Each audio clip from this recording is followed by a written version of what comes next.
April 1945, Northern Germany. Rainwater collected in the cracked stone streets, beneath rows of shattered buildings. Smoke drifted above the rooftops in long gray ribbons, mixing with the smell of burned fuel and wet earth. Along a roadside outside a former Luftwaffe communications center, a small group of German female auxiliaries stood silently beneath armed American guards. Their uniforms were stained with dust from retreating convoys and nights spent sleeping inside railway stations and abandoned offices. Then the American trucks arrived. At first, the women noticed only the white stars painted across the vehicles. But as the convoy slowed to a halt, several figures climbed down wearing olive drab military uniforms tailored for women. Some carried clipboards. One wore a pistol at her side. Another adjusted a steel helmet before speaking calmly with an American officer. For a brief moment, the German women simply stared. Years of Nazi propaganda had prepared them to expect weakness, dependency, obedience.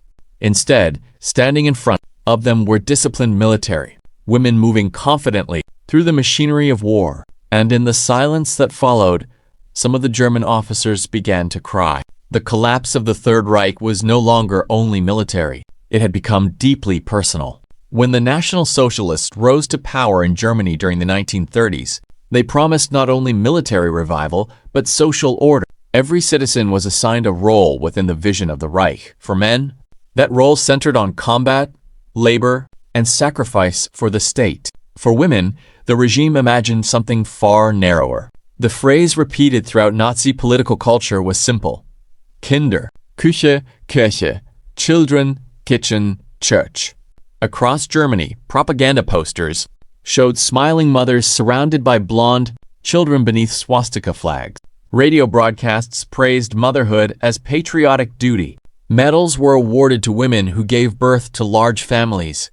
Universities quietly reduced female admissions. Careers in law, politics, and higher administration became increasingly restricted.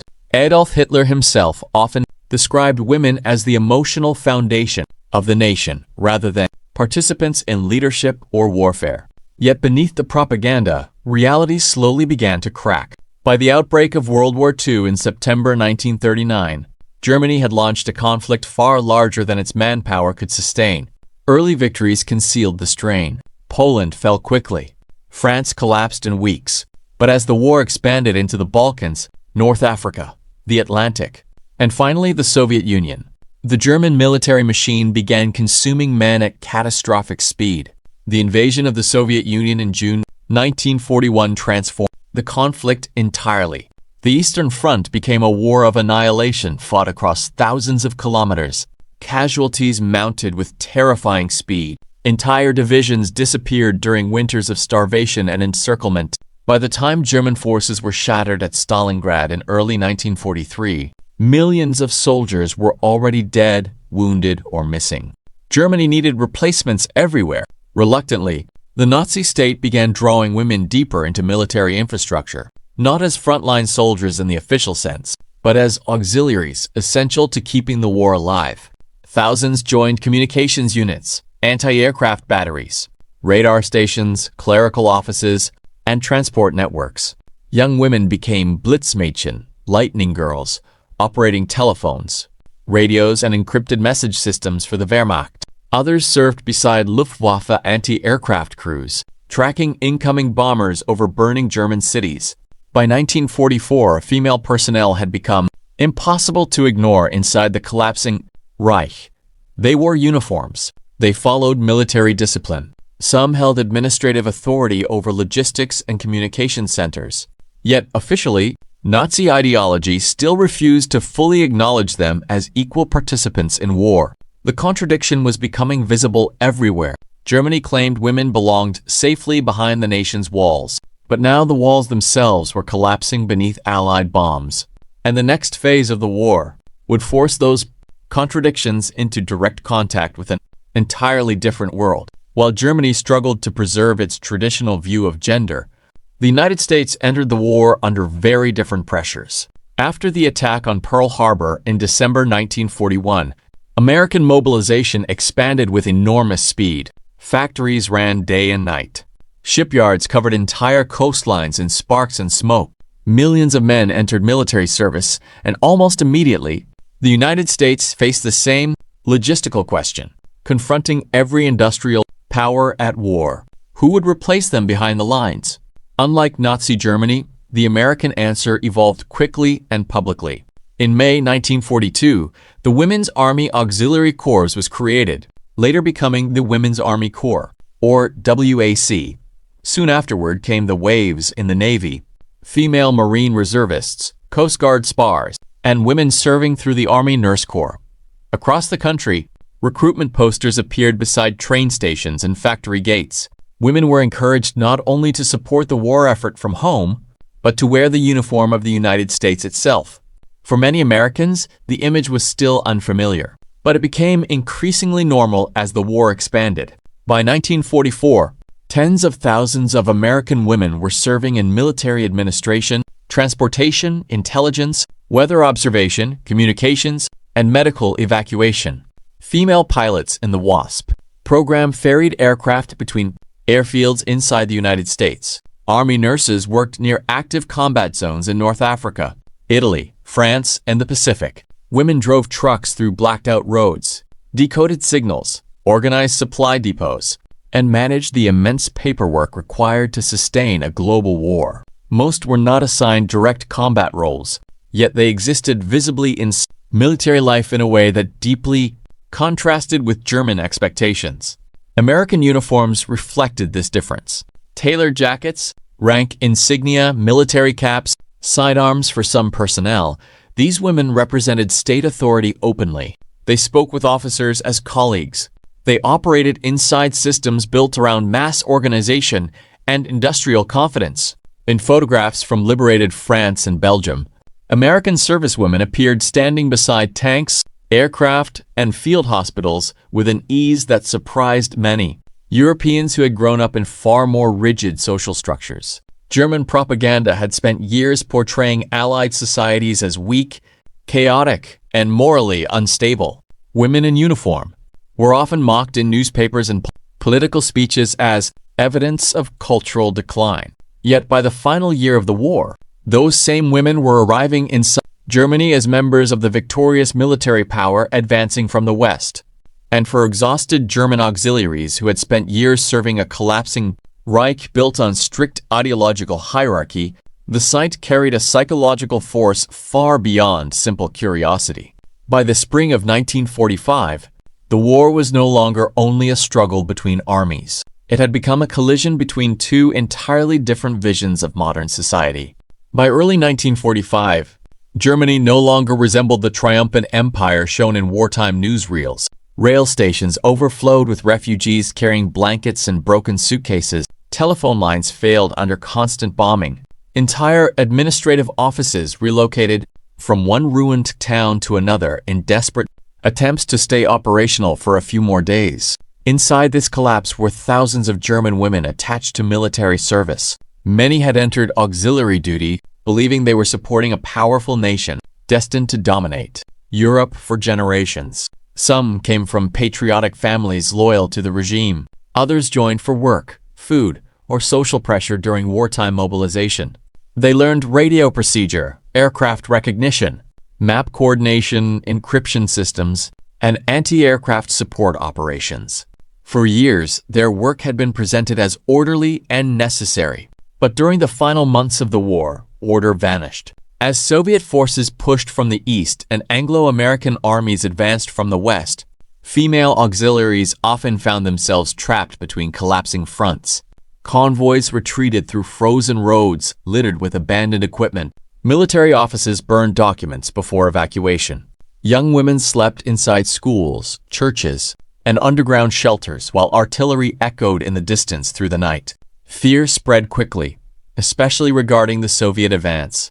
Stories, some true, some exaggerated by propaganda, circulated through refugee columns about assaults, executions, and revenge attacks in East Prussia and Silesia. Many German women fled westward, hoping to surrender to American or British forces instead. By April 1945, countless auxiliaries were no longer serving a functioning military structure. They were simply trying to survive the end of Germany. And then, in many occupied towns, they encountered something they had never truly imagined before: women wearing the uniform of the enemy. The American women entering Germany in 1945 rarely arrived as dramatic battlefield figures. Most appeared in practical roles, shaped by logistics, medicine, and administration. Yet their presence carried enormous symbolic weight. Some worked in mobile hospitals following the Allied advance across the Rhine.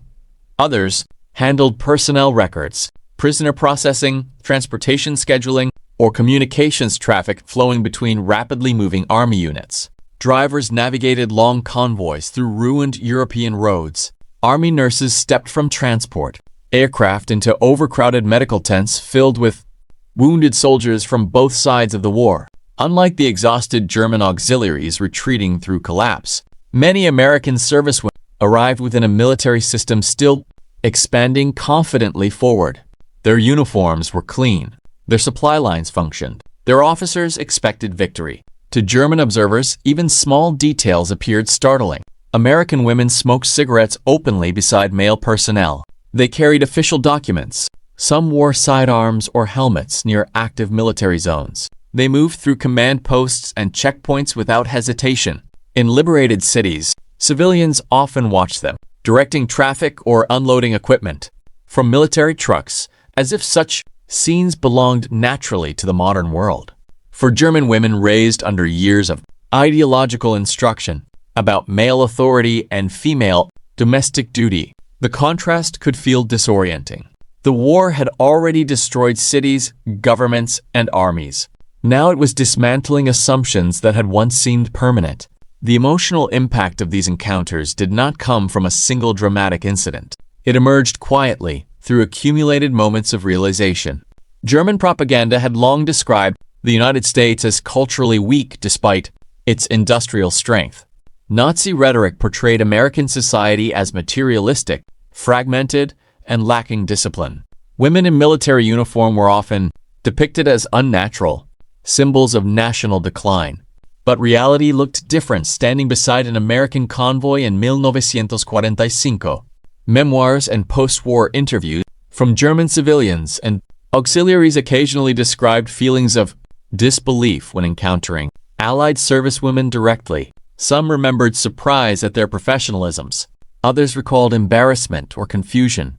A few described emotional breakdowns during surrender or processing procedures, especially after weeks of fear, displacement, and exhaustion. For certain German women officers and auxiliaries, seeing confident American women in uniform represented more than military defeat. It exposed the collapse of the ideological world they had been taught to defend. The Reich had promised permanence. Instead, its cities were burning while foreign women moved through Germany, carrying the authority of victory. And as the front lines closed tighter around Berlin, that realization became impossible to escape.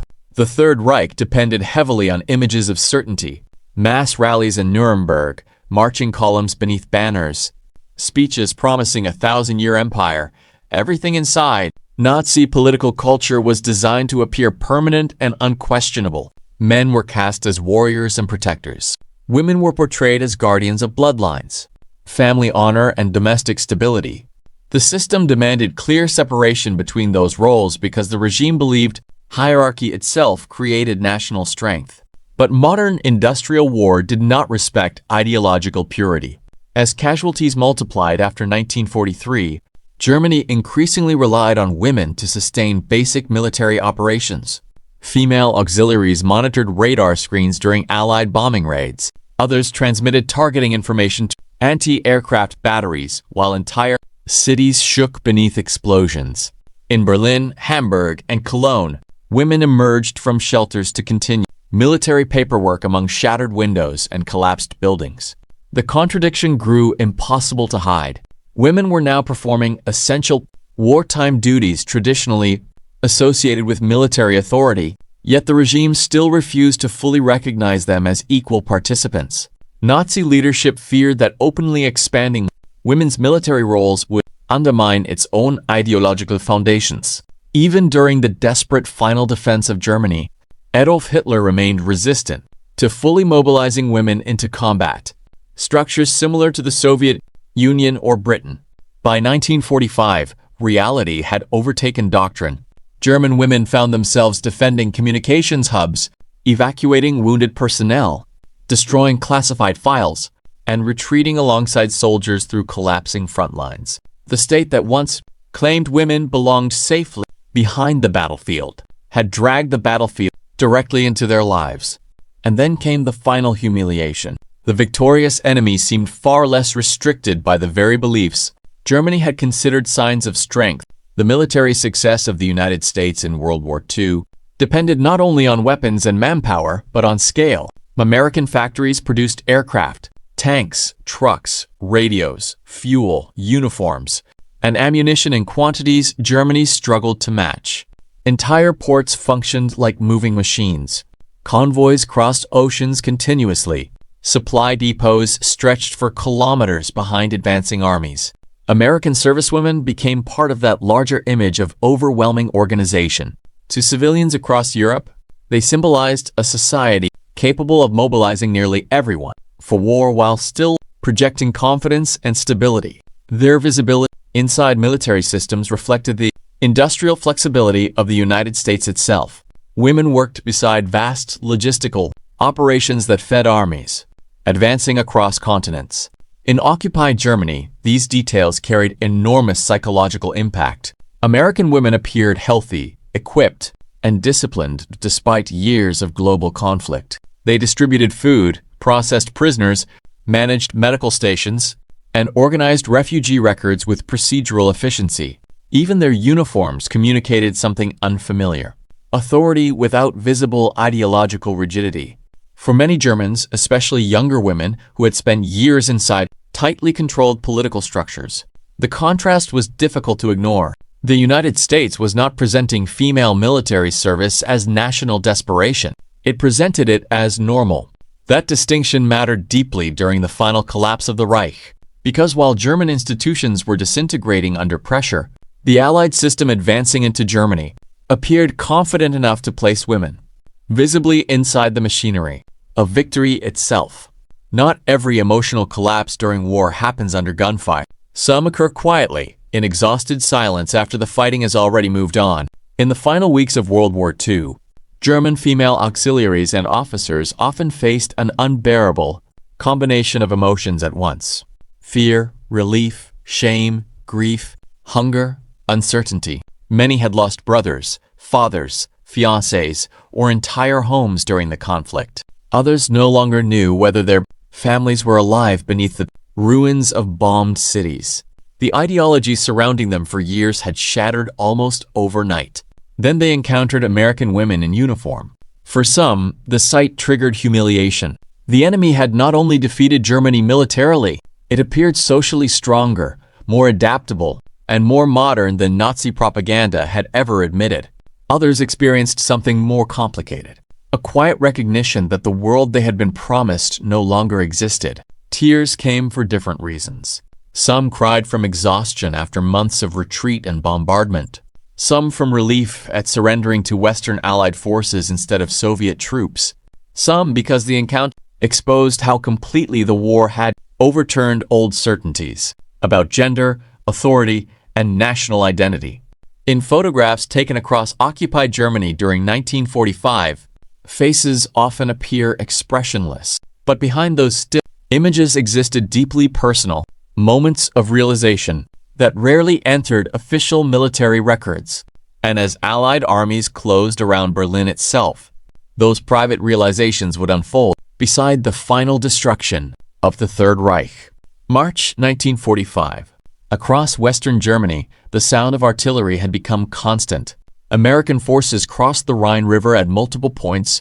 Allied bombers continued striking rail junctions, fuel depots, bridges, and communication centers deep inside the Reich. Entire German units retreated without proper transport. Columns of civilians moved alongside military convoys through roads crowded with wounded soldiers, abandoned vehicles, and horse carts carrying the last possessions of fleeing families.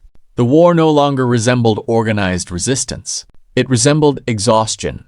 Inside towns along the Western Front, German female auxiliaries worked through final emergency orders as Telephone networks collapsed around them. Luftwaffe communication stations transmitted fragmented reports from disappearing units. Clerks burned files in metal barrels behind government buildings. Radio operators listened to desperate requests for fuel and reinforcements that no longer existed. At many installations, officers quietly understood the truth before their superiors admitted it openly. Germany was finished. Yet the regime continued demanding obedience until the very end. Young boys from the Hitler Youth appeared beside exhausted veterans at improvised defensive positions. Anti-aircraft crews fired at overwhelming formations of Allied bombers, crossing the sky in daylight. In Berlin, Joseph Goebbels still broadcast promises of resistance while Soviet artillery slowly closed around the capital. For female personnel trapped inside this collapse, survival became increasingly dependent on geography. In the east, fear of the advancing Red Army drove huge refugee movements toward American and British lines. Trains overflowed with civilians escaping cities such as Königsberg, Breslau, and Danzig. Roads filled with women carrying children through freezing rain and melting snow, while aircraft attacked retreating columns from above. In the West, surrender to American forces appeared safer, more predictable, more orderly. By April, thousands of German military women began entering Allied custody. Some surrendered individually after abandoning communications posts and administrative offices. Others emerged from encircled towns carrying white cloth, tied to sticks or hidden inside coats. Many still wore fragments of official uniforms beneath civilian jackets gathered during retreat. American checkpoints processed them rapidly. Weapons were confiscated. Identity papers examined. Names recorded beside collapsing front lines that changed almost hourly. Nearby, military police directed streams of prisoners toward temporary holding areas, established in schools, warehouses, and open fields surrounded by barbed wire. And within those processing centers, a strange silence often appeared during first encounters. German women expected victorious male soldiers. Instead, they sometimes found American women sitting behind administrative tables, organizing records with practice, calm beneath military insignia of the army that had just destroyed the Reich. The emotional turning point of the story was approaching, not in the chaos of battle, but in the stillness immediately afterward. April 1945. Near the western outskirts of Leipzig, rain fell steadily across a temporary Allied processing station established inside a former German supply depot. Trucks moved in and out through muddy gates, while generators hummed beside stacks of captured equipment. American soldiers escorted groups of prisoners toward registration tables, illuminated by hanging field lamps. Among the prisoners were German female auxiliaries from communications and air defense units evacuated during the Allied advance. Most had not slept properly in days. Their uniforms were wrinkled from travel and ash. Some carried blankets folded beneath their arms. Others still held military identification cards protected carefully inside coat pockets despite the collapse surrounding them. The women spoke quietly among themselves while waiting beneath armed guards, listening to unfamiliar English voices echo through the depot. Then the Americans called them forward. At one registration table sat a young American servicewoman wearing the insignia of the Women's Army Corps. Beside her stood another woman attached to a medical unit, sleeves rolled above her wrists as she checked names against transport records. A military police officer handed over stacks of confiscated documents, while nearby nurses moved between wounded prisoners and exhausted civilians lying on stretchers. The German women stared almost immediately, not because the Americans were shouting, not because they appeared cruel, but because they looked entirely comfortable there. The American women moved through the chaos with practiced routine. They issued instructions, organized paperwork, spoke directly with male officers, adjusted helmets and jackets stained from weeks near advancing front lines. One carried a sidearm openly at her belt while discussing supply movements beside a transport driver drinking coffee from a metal cup. To the exhausted German auxiliaries watching them, the scene felt deeply disorienting. For years, Nazi ideology had insisted that military authority belonged naturally to men, while women existed beside war, never fully inside it. Yet here stood female members of the victorious army, operating calmly within the machinery, of conquest itself. Some German women lowered their eyes immediately. Others continued staring in silence. A few reportedly began crying during processing procedures described later in memoirs and post-war recollections. Not dramatic sobbing, not public breakdowns, quiet tears born from exhaustion, humiliation, relief, and recognition, all at once. The Reich had promised superiority, permanence, destiny. Now its officers stood defeated before foreign women wearing the uniform of the enemy. In some cases, American nurses treated wounded German personnel without visible hatred despite years of brutal war. Food was distributed, names recorded, medical conditions checked methodically beneath Allied authority. For certain prisoners, the professionalism itself became emotionally overwhelming. The enemy, described for years as weak and decadent, appeared organized, disciplined, and victorious beyond argument. Outside, artillery still echoed faintly across distant sectors of Germany, but inside those processing stations and field hospitals, another kind of collapse was unfolding quietly inside human minds. The war that had reshaped Europe through steel, fire, and ideology was ending not only with destroyed cities and surrender documents, but with shattered assumptions carried by the people who survived it. May 1945. The war in Europe ended beneath a sky filled with smoke, silence, and ruins. German cities lay broken across the continent. Berlin had become a landscape of collapsed apartments, flooded subway tunnels, shattered government buildings, and burned-out armored vehicles rusting beside streets buried in debris. In Cologne, Hamburg, Dresden, and countless smaller towns, civilians moved carefully through mountains of brick, searching for food, relatives, and anything still usable beneath the wreckage. For millions of Germans, survival replaced ideology almost overnight. Among them were the women who had served the collapsing Reich during its final years. Former auxiliaries, clerks, radio operators, anti-aircraft assistants, and administrative personnel now stood in ration lines beside widows, refugees, and displaced civilians. Many destroyed remaining military documents or removed insignia from uniforms before returning home, fearful of interrogation or political retaliation under Allied occupation. Some discovered there was no home left to return to. Rail systems barely functioned. Entire districts had vanished beneath bombing campaigns. Families remained separated across occupation zones controlled by American, British, French, and Soviet forces. In eastern territories lost to Poland and the Soviet Union, millions of German civilians fled westward permanently, creating one of the largest refugee crises in European history. Women carried much of the burden of reconstruction, with huge numbers of German men dead, imprisoned, or still missing. Daily survival often depended on female labor. Across ruined cities, groups later nicknamed Trümmerfrauen, rubble women, cleared collapsed buildings, brick by brick, using shovels, buckets, and bare hands. Others worked inside temporary hospitals, transportation offices, farms, and food distribution centers established under occupation authorities. The ideological certainties of the Nazi era dissolved quickly under these conditions. Public symbols of the Reich disappeared from walls and government buildings. Allied posters replaced propaganda banners. Military songs vanished from radio broadcasts. The regime that had once controlled every aspect of public life collapsed so completely that many Germans later described the first post-war months as emotionally unreal, as though an entire world had ended within weeks. And for some former female auxiliaries, memories of encountering American servicewomen during surrender remained fixed in their minds long after the fighting stopped, because those moments had revealed something difficult to ignore.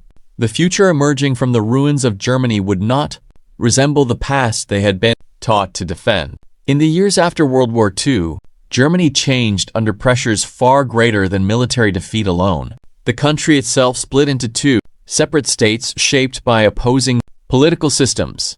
In the Soviet-controlled East, the German Democratic Republic promoted female participation in industry and state employment as part of socialist reconstruction.